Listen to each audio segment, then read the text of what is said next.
The morning sunlight filtered through the lace curtains into the old single-story house. The Harper family's small home, located on the edge of a residential area in the suburbs of Applewood, Michigan, had begun to bear the weight of years, just like the other houses in town. Inside, 6-year-old Erin Harper sat on a worn-out sofa, drawing something in a notebook with well-used colored pencils. "Erin, are you listening to what I said?" Carol called sternly from the kitchen. She pushed back the brown hair stuck to her forehead while adjusting her oil-splattered apron. "Wash the breakfast dishes, and then clean up Danny's toys. Before he wakes up." "Yes, Mama," Erin answered in a small voice, carefully putting her precious drawing in the table drawer. Her brown hair was parted in two and braided, but several strands had escaped. Wearing an old blue dress that didn't fit her properly, Erin quietly headed to the kitchen. She let out a small sigh at the sight of the pile of dishes in the sink.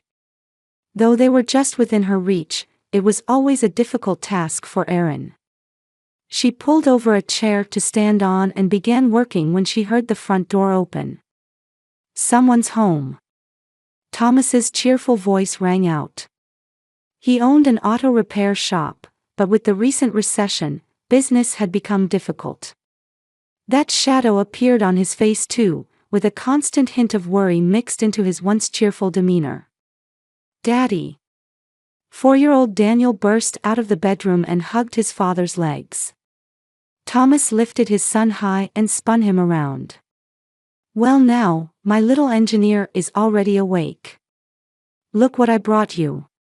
Thomas pulled a small toy car from his pocket. The brand new miniature car gleamed in the morning light. "This is the latest model. I saved it just for you." Daniel cheered as he received the new toy. Watching from the kitchen, Erin stared at her brother's joy-filled face, wondering if she had ever been treated the same way. She couldn't remember.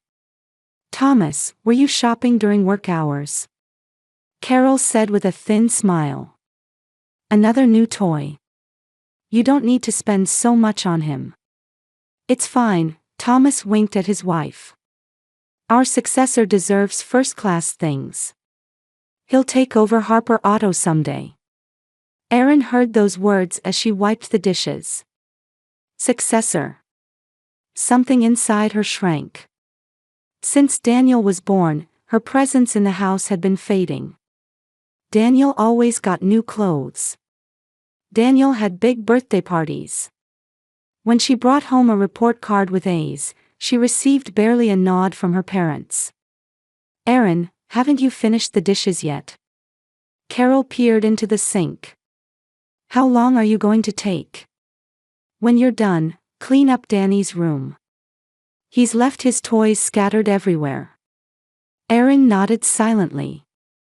She knew it was pointless to resist. For a long time, she had felt something was wrong. When visiting friends' houses, she saw parents treating their children equally. At Emily's house, both Emily and her brother were hugged the same way. But not at the Harper house. In the evening, Erin was mopping the kitchen floor. Her parents were watching TV in the living room after dinner. Daniel had long been asleep. Suddenly, she caught bits of conversation from the living room. "There's nothing more I can do," Thomas's voice sounded tired. "The bank won't extend the loan. We're behind on taxes, and also. What are we going to do?" Carol's voice was trembling. "We might need to consider cutting back." Her father's voice was low and heavy.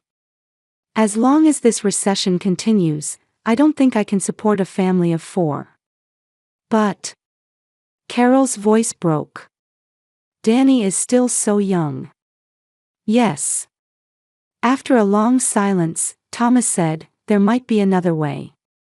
Erin froze, still clutching the mop. She understood what it meant. Even at 6, she could understand that she was the target of the cutting back. A few days later, something unusual happened. Carol called Erin and spoke to her with a smile. Aaron, we've decided to go hiking as a family this weekend, Carol said in an unusually gentle voice. I'll take you to a special place. A beautiful spot in the mountains. I'm coming too. Aaron asked anxiously. Of course. You're 6 years old now. You're big enough. Carol's smile had something strange about it. Look at this. Carol pulled out a paper bag. Inside were new hiking shoes. Aaron's eyes widened. New shoes. For her. For me. Aaron asked timidly. Yes, for you. You need good shoes to walk mountain trails. That night, Aaron slept with her new hiking shoes by her pillow. She hadn't received anything new from her parents in years.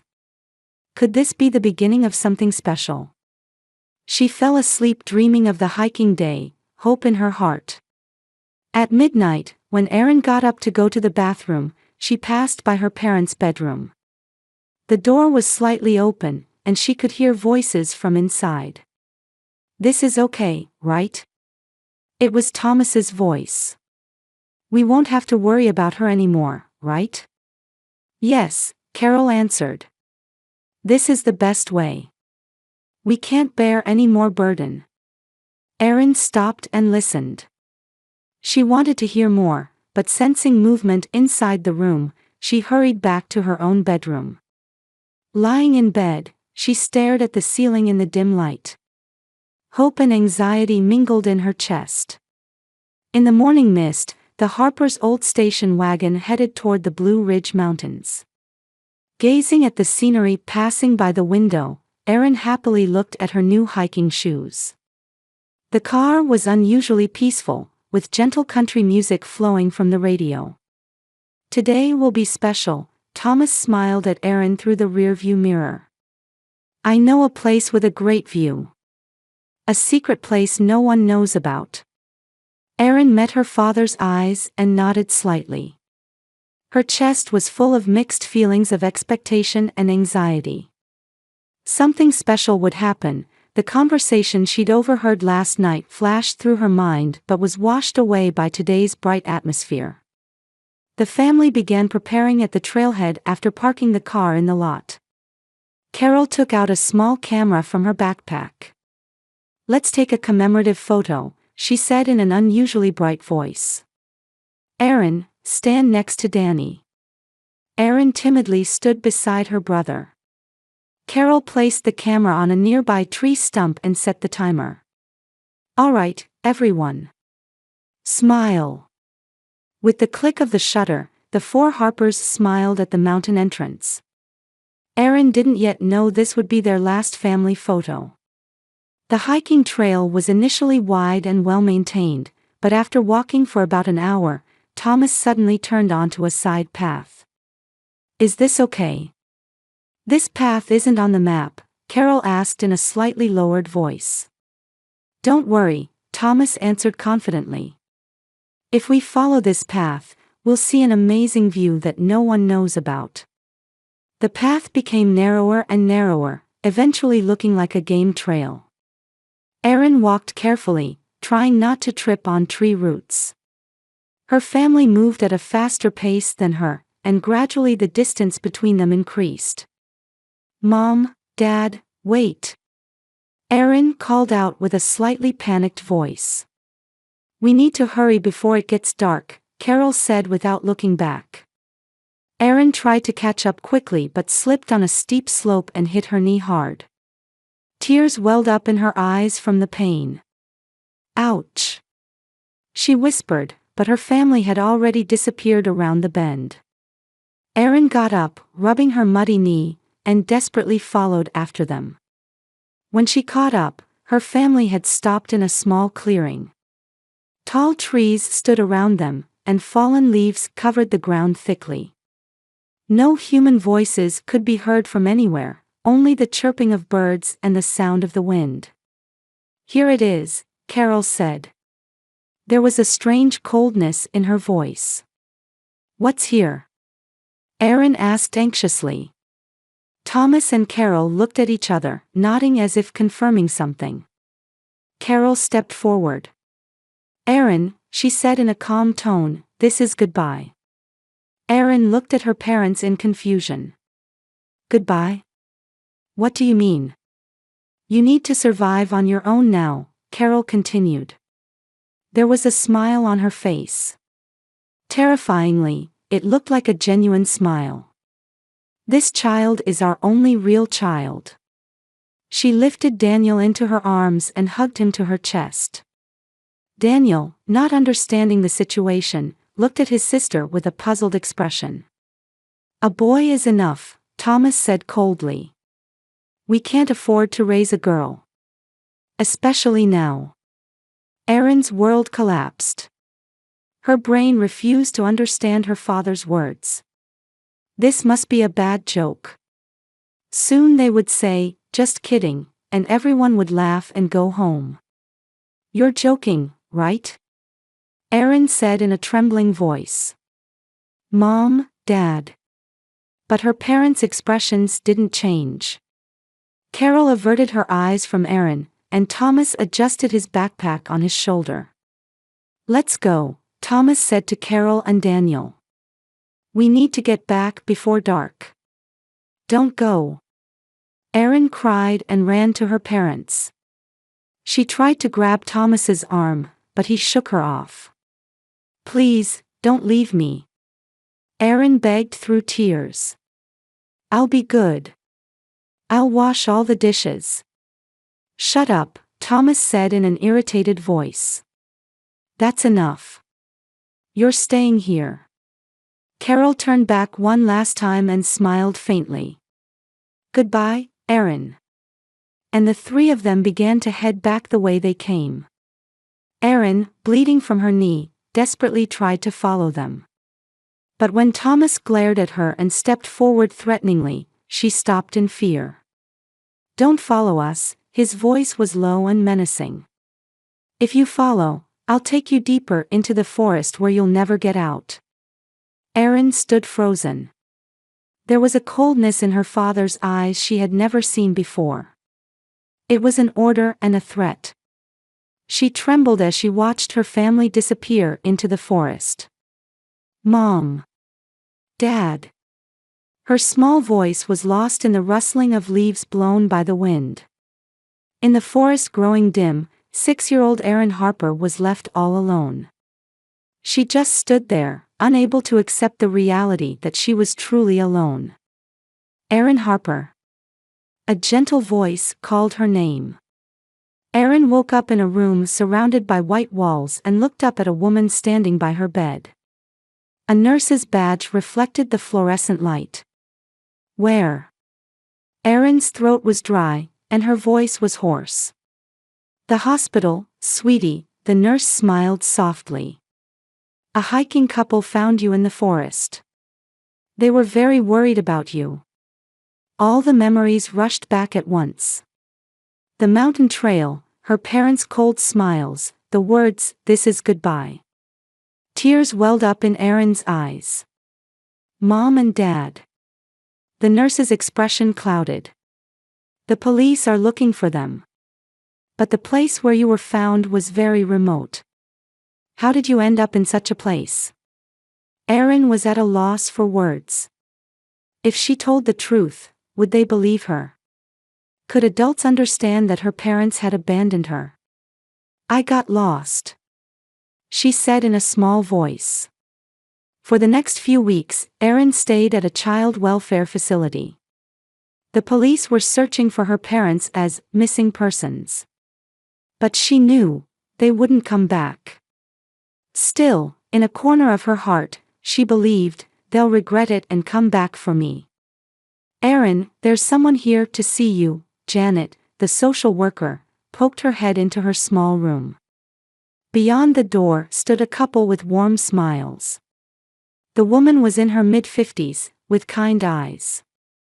The man was about the same age, with a quiet dignity about him. "Hello, Erin," the woman spoke gently. "I'm Beth Morrison. This is my husband, Steve." Erin nodded silently. Several adults had come to meet her before, but they were all the same. They looked at her with pitying eyes and then left.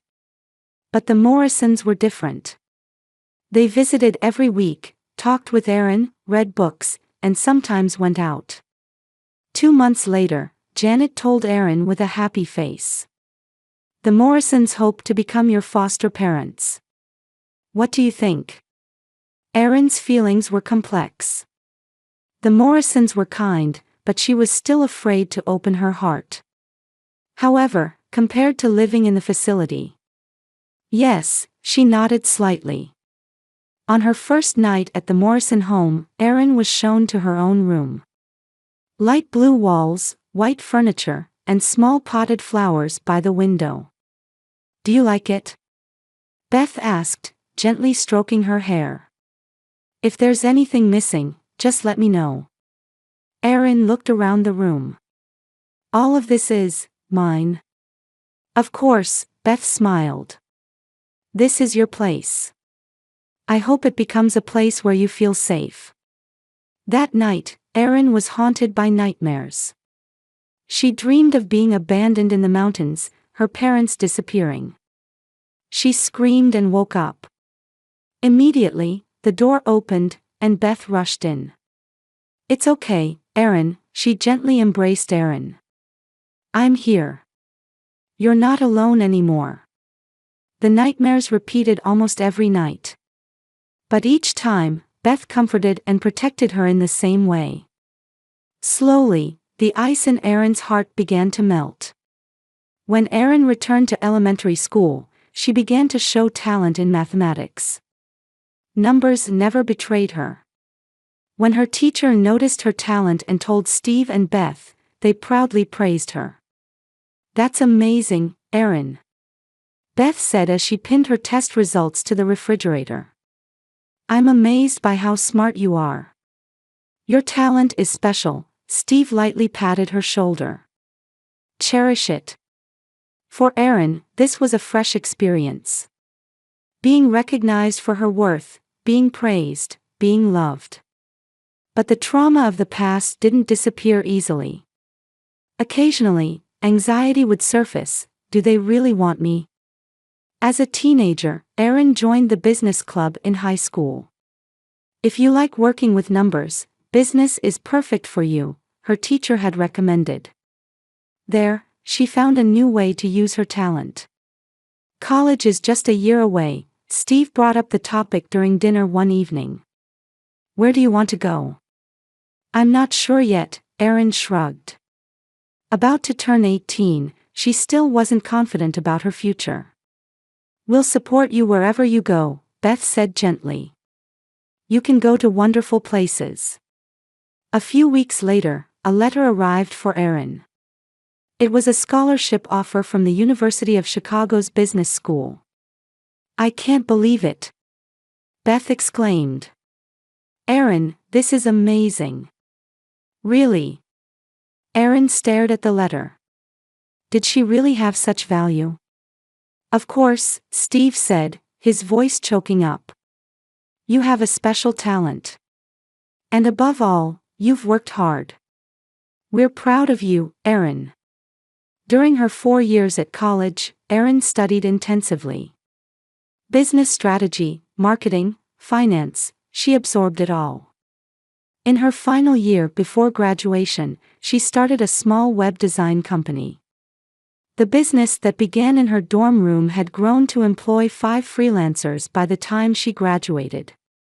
Erin Harper, the college president, called her name, and she walked onto the stage.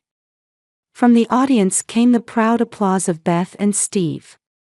After graduation, Erin stayed in Chicago and officially established Harper Solutions. Her first office was small, but her creative business approach quickly gained a reputation. In her late 20s, her company was growing rapidly. The number of employees exceeded 50, and annual sales were steadily increasing. At 32, Erin was selected as one of Forbes' 40 women entrepreneurs to watch. "That's wonderful, Erin," Beth expressed her joy over the phone after the interview. "We're always supporting you." Thank you, Mom, Erin smiled. She rarely called Beth Mom, only in special moments.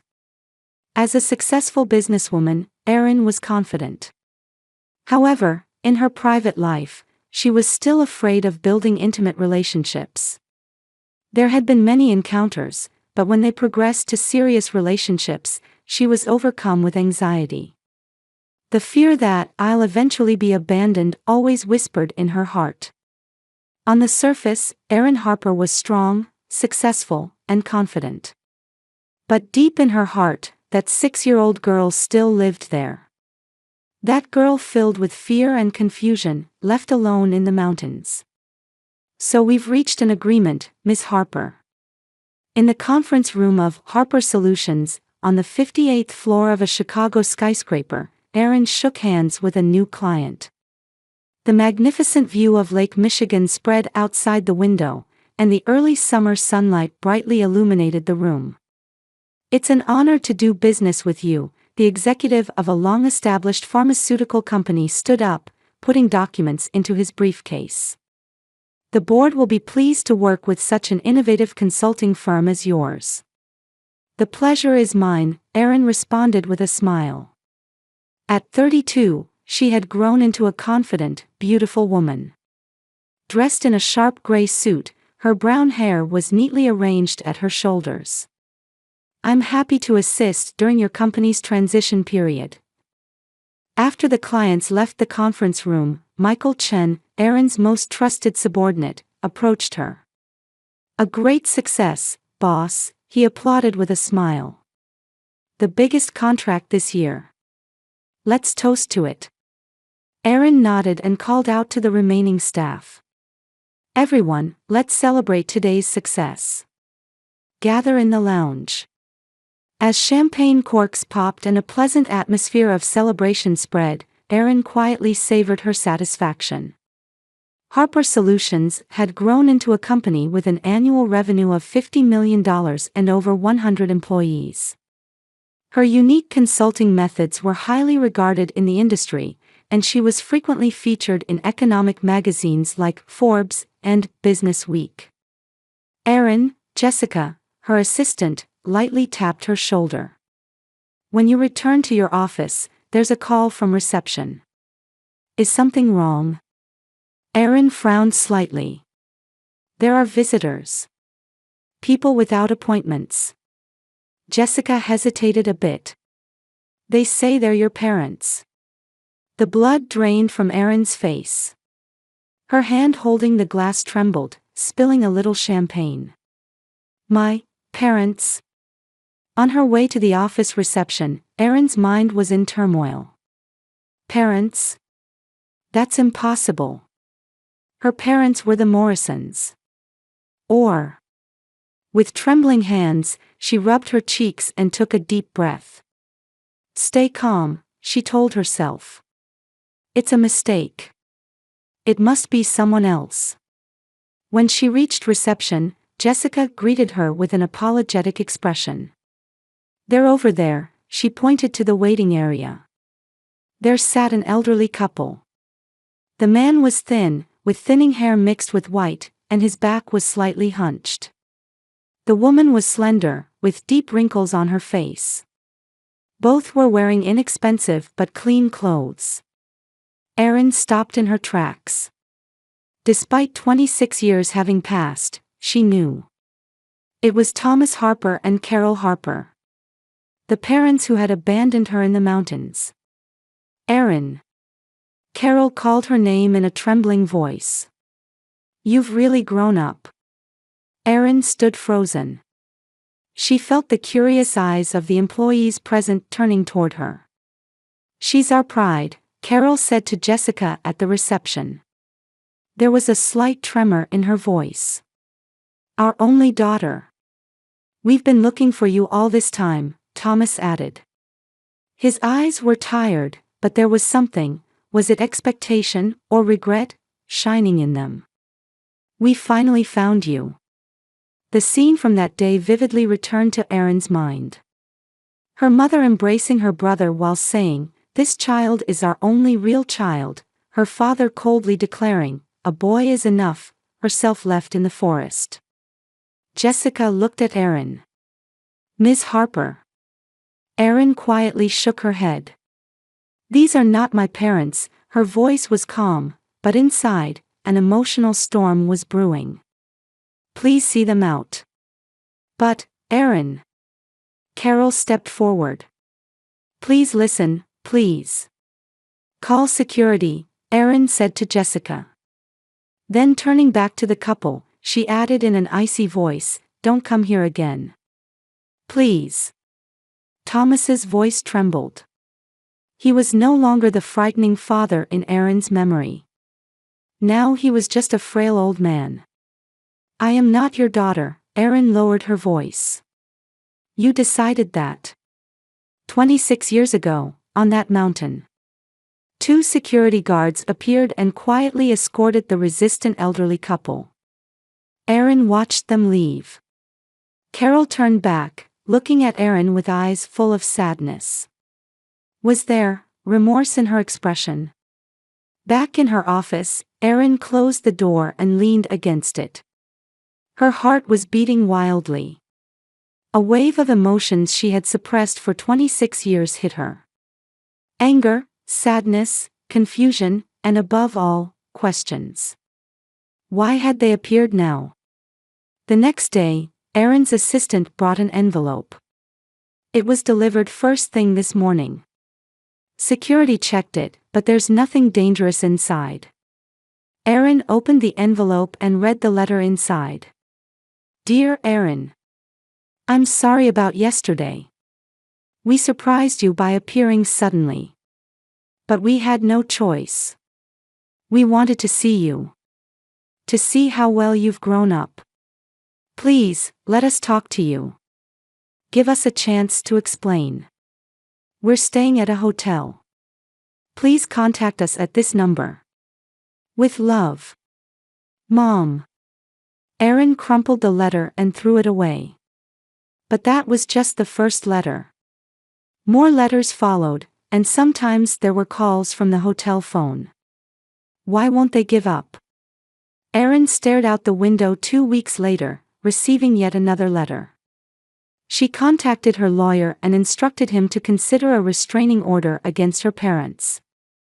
However, that afternoon, one more letter arrived. This envelope was different from the others. Inside was a simple sentence and an old photograph. It only said, "We need help." The photo was the family picture taken on that hiking day. 6-year-old Erin, 4-year-old Daniel, and young Thomas and Carol. Everyone was smiling. A record of the last happy moment. Erin's hands trembled. She picked up the phone and, after hesitating for a long time, she dialed. But it wasn't her parents' hotel, it was a different number. 3 days later, Erin arrived at a conference room in a luxury Chicago hotel with her lawyer. Beth was already sitting in the corner of the room. Her warm presence gave Erin courage. The door opened, and Thomas and Carol Harper entered. Standing by the window with strong sunlight, it was striking how old they had become. Thomas, in particular, walked with the aid of a cane, with no trace of the scary father from before. Erin. Carol said in a small voice. Thank you for meeting us. What do you want? Erin asked calmly. She was trying not to show her emotions, but her heart was racing. The elderly couple sat down and looked at each other. Thomas opened his mouth heavily. We're in financial trouble, he looked away shamefully. Daniel took over the company, but it didn't go well. He has. Carol faltered. He has problems. Gambling and alcohol. Erin listened silently. Inwardly, she thought, so what, but didn't show it on her face. He ruined the factory and lost the house, Thomas continued. Now we're living in a small apartment, surviving only on our pension. Why did you want to see me? Erin asked calmly. Why now? Carol pulled out an old newspaper clipping. I saw your article. In Forbes. Tears welled up in her eyes. To think you'd be so successful. You want money? Erin said sharply. Is that why suddenly I'm your pride and only daughter? Erin, Thomas said in a tired voice. We were young and ignorant back then. We had no choice. Choice. Erin's voice trembled. For the first time, emotion showed. Abandoning me in the mountains was a choice. Why? Tell me the real reason. After an uncomfortable silence, Carol said in a small voice, a boy could continue the family business, but a girl was a burden. At those words, Erin froze.